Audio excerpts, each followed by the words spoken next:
एक बार फिर से आप लोग कासा एकेडमी के इस यूट्यूब चैनल पे बहुत बहुत स्वागत है। आज हम लोग टाइम एंड डिस्टेंस के क्वेश्चन के पार्ट को हम लोग देखने वाले हैं। जैसा कि आप लोग को पता होगा कि थ्योरी का सेक्शन जो है टाइम एंड डिस्टेंस और ट्रेन का हम पिछले वीडियो में डाल चुके हैं। आप देखिएगा, प्लेलिस्ट में आपको मिल जाएगा टाइम एंड डिस्टेंस और ट्रेन के प्लेलिस्ट में थ्योरी, जहां पर हम 4 थ्योरी बताए हैं आप लोग को। ये जो 4 थ्योरी है, यही 4 कॉन्सेप्ट के आधार पर हम लोग टाइम एंड डिस्टेंस और ट्रेन दोनों चैप्टर को हम लोग बनाते हैं।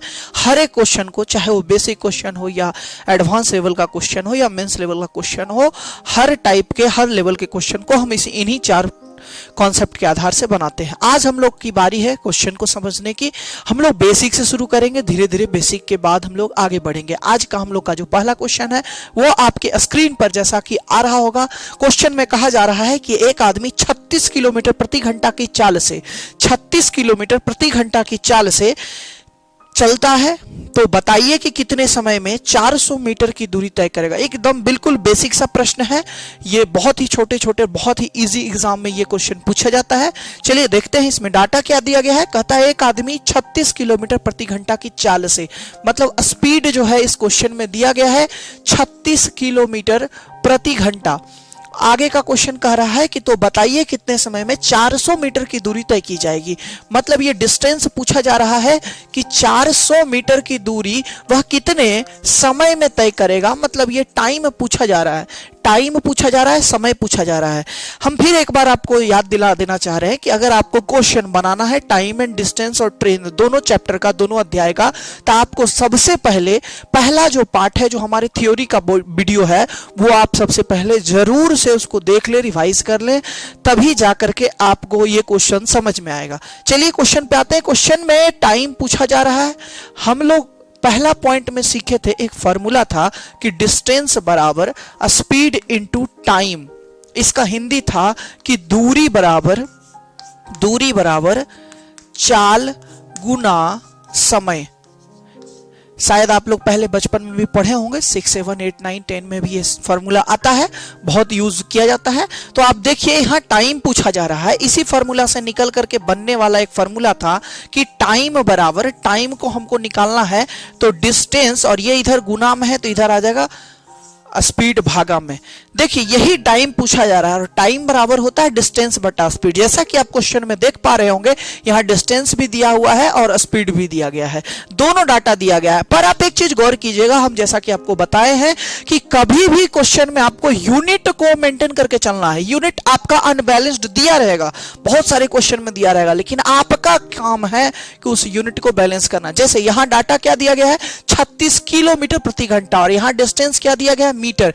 यहां किलोमीटर है, यहां मीटर है। या तो आप इसको किलोमीटर में बदल दें या तो किलोमीटर को मीटर में बदल दें। तो आपको हम बार बार इस बात को बोले हैं कि यहां पर आप किलोमीटर को मीटर पर सेकंड में बदल दीजिए, क्योंकि हम ये चीज आपको दूसरा पॉइंट, थ्योरी के दूसरे पॉइंट में हम आपको बताए थे कैसे बदला जाता है।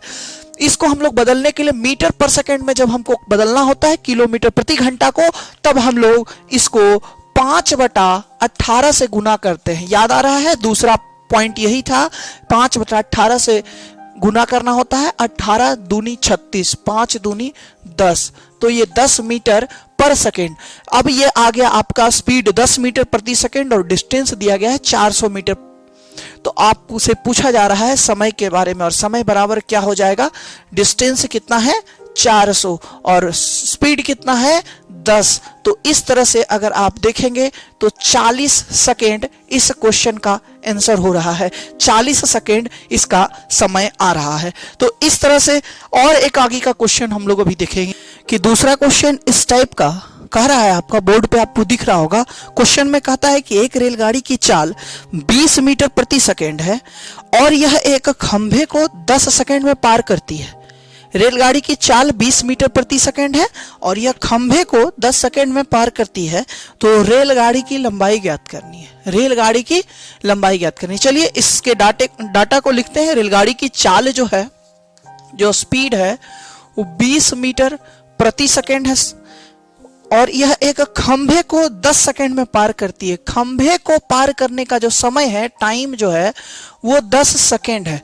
देखिए, हम ये आपको तीसरा पॉइंट, थ्योरी के तीसरे पॉइंट में हम बताए थे कि जब भी कोई रेलगाड़ी किसी खंभे को पार करती है या किसी पेड़ को पार करती है या किसी आदमी को पार करती है या किसी पहाड़ को पार करती है, पत्थर को पार करती है, तो वह रेलगाड़ी अपने खुद की लंबाई को पार करती है। याद कीजिए, तीसरा पॉइंट था, तीसरा पॉइंट का फर्स्ट केस में हम ये बात बोले थे। तो जैसे आपके प्रश्न में यह कहा रहा है कि अगर कोई रेलगाड़ी किसी खंभे को 10 सेकंड में पार करती है, मतलब रेलगाड़ी खुद की लंबाई को पार करती है। और खुद की लंबाई जो होगी, आप जरा गौर कीजिएगा, क्वेश्चन में यही पूछा जा रहा है कि रेलगाड़ी की लंबाई ज्ञात करिए। मतलब कि ट्रेन की जो लंबाई होगी, लेंथ ऑफ जो ट्रेन होगा, वही तय की गई दूरी होगी इसके द्वारा। मतलब डिस्टेंस जो होगा, तय किया गया जो दूरी होगा रेलगाड़ी के द्वारा, वो खुद की लंबाई होगी। और डिस्टेंस बराबर हम लोग जानते हैं स्पीड इनटू टाइम होता है फॉर्मूला। स्पीड का आप यूनिट देखें 20 मीटर प्रति सेकंड, टाइम दिया गया है 10 सेकंड। तो स्पीड भी दिया गया है, टाइम भी दिया गया, हम लोग को निकालना डिस्टेंस है। तो स्पीड का वैल्यू हम लोग पुट करेंगे 20, टाइम का वैल्यू 10, और इस तरह से अगर हम लोग देखें तो 200 मीटर ये आ रहा है।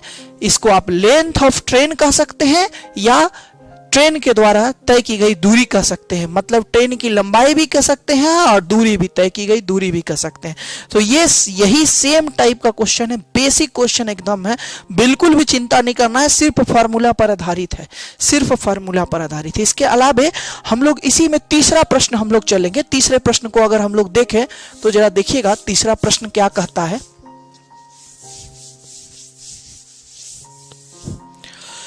तीसरा प्रश्न जैसा कि आपके बोर्ड पर आ रहा होगा कि एक रेलगाड़ी की चाल 9 किलोमीटर प्रति घंटा है, वह 4 मिनट में कितनी दूरी तय करेगी। क्वेश्चन में कह रहा है कि एक रेलगाड़ी की चाल 9 किलोमीटर प्रति घंटा है और वह 4 मिनट में कितनी दूरी तय करेगी। चलिए हम डाटा को यहाँ लिखते हैं कि स्पीड जो है वो है आपका 9 किलोमीटर प्रति घंटा और टाइम जो दिया गया है वो कह रहा है 4 मिनट। और इस तरह से आपको पूछा जा रहा है कि उसके द्वारा तय की गई दूरी क्या है। फिर वही बात है, डिस्टेंस बराबर हम लोग फार्मूला जानते हैं स्पीड इनटू टाइम, और स्पीड दिया गया है 9 किलोमीटर प्रति घंटा, टाइम दिया गया है 4 मिनट। देखिए, डाटा तो हर वक्त हमारे पास दिया ही रहता है, उस डाटा को अपने हिसाब से यूटिलाइज करने के लिए हम लोग बार बार बोलते हैं कि इसके यूनिट को हम लोग बराबर करके चलते हैं। चलिए, किलोमीटर में अगर यहाँ नहीं है, अगर किलोमीटर या घंटा में यहाँ नहीं है, तो हम क्या करेंगे, इसको सबसे पहले इसी को बदल देंगे हम छोटे वाले यूनिट में। और मीटर पर सेकंड में, जब भी किलोमीटर प्रति घंटा को मीटर प्रति सेकंड में जब हम बदलते हैं तो हम लोग 5/18 से गुना करते हैं, और इस तरह से ये आ जाएगा 5/2 मीटर पर सेकंड। ये आ गया आपका स्पीड। टाइम दिया हुआ है 4 मिनट, फिर यहां पर है मिनट और हमारा है सेकेंड। तो फिर यूनिट अभी भी बराबर नहीं हुआ है। बराबर करने के लिए हम क्या करेंगे, मिनट को सेकेंड में बदल देंगे, और सेकेंड में बदलने के लिए 60 से, तो 6 चौका 24, 240 सेकेंड। अब देखिए, यहां भी यूनिट वही है, यहां भी यूनिट वही है। अब हमको कुछ नहीं करना है, बस हमको फॉर्मूला पर पुट कर देना है। स्पीड कितना है 5/2, टाइम कितना है 240, और इस तरह से 600 मीटर, मतलब रेलगाड़ी द्वारा तय की गई जो दूरी है वो कितनी होगी 600 मीटर। इस तरह से ये एक बेसिक टाइप था। हम लोग हर एक वीडियो में टाइप बाय टाइप वीडियो बनाएंगे। अब जैसा कि हमको जो समझ में आ रहा है आप ही लोग के फीडबैक के हिसाब से, तो ये एक टाइप का एक वीडियो है। अगले वीडियो में फिर मिलते हैं अगले टाइप के साथ। चलिए, बहुत बहुत धन्यवाद। अगर अच्छा लगे तो इसको शेयर और सब्सक्राइब जरूर करिएगा। Thank you.